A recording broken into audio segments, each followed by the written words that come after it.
जय श्री कृष्णा। आप सभी का स्वागत है मेरे YouTube चैनल गोपाल दीवानी में। आज हम आपको माघ मास अध्याय 24 की कथा का रसपान करवाने जा रहे हैं। इससे पहले अगर आप मेरे चैनल पर नए हैं तो मेरे चैनल को सब्सक्राइब कर लीजिए ताकि अच्छी अच्छी कथाओं के नोटिफिकेशन समय समय पर आपको मिलते रहें। आइए कथा आरंभ करते हैं।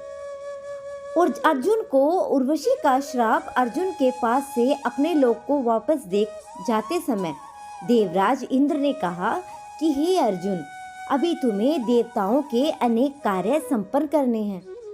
अंत तुमको लेने के लिए मेरा कोई सारथी आएगा। इसलिए अर्जुन उसी वन में रहकर प्रतीक्षा करने लगे।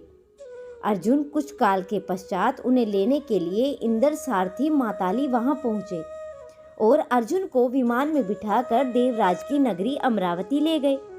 देवराज के पास पहुंचकर अर्जुन ने उन्हें प्रणाम किया और देवराज इंद्र ने अर्जुन को आशीर्वाद देकर अपने निकट आसन प्रदान किया। अमरावती में रहकर अर्जुन ने देवताओं से प्राप्त किए हुए दिव्य और अलौकिक अस्त्र शस्त्र की प्रयोग की विद्या सीखी और अस्त्र शस्त्रों को चलाने का अभ्यास करके उन पर महारत प्राप्त कर लिया। फिर एक दिन इंद्र अर्जुन से बोले कि वत तुम चित्रसेना नामक गंधर्व से संगीत और नृत्य कला भी सीख लो। चित्रसेन ने इंद्र की आदेश पाकर अर्जुन को संगीत और नृत्य की कला में निपुण कर दिया।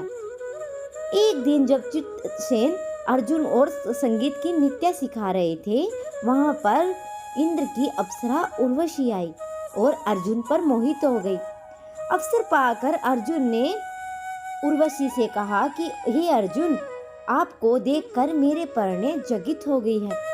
आप में कृपया करके मेरा विहार करके मेरे परणे को शांत करें। उर्वशी के वचन सुनकर अर्जुन कहते हैं कि हे देवी, हमारे पूर्वज ने आपसे विवाह करके हमारे वंश का गौरव बढ़ाया था और वंश की जननी होने के नाते आप हमारी माता के तुल्य हैं। हे देवी, मैं आपको प्रणाम करता हूँ।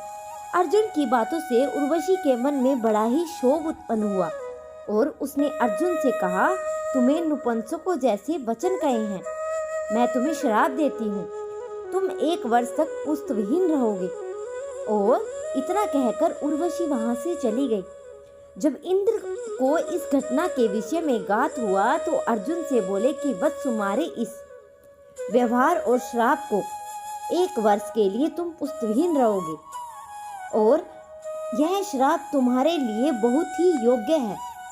उर्वशी का यह श्राप भगवान की इच्छा है और यह श्राप तुम्हें अज्ञातवास के समय काम आएगा।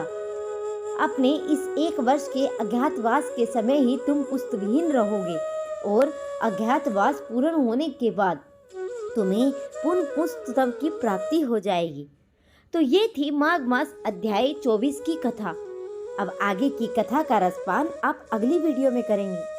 अगर आप सभी को मेरी कथा पसंद आई हो तो मेरे चैनल को सब्सक्राइब करें, वीडियो को लाइक करें और कमेंट में जय श्री कृष्णा अवश्य लिखें।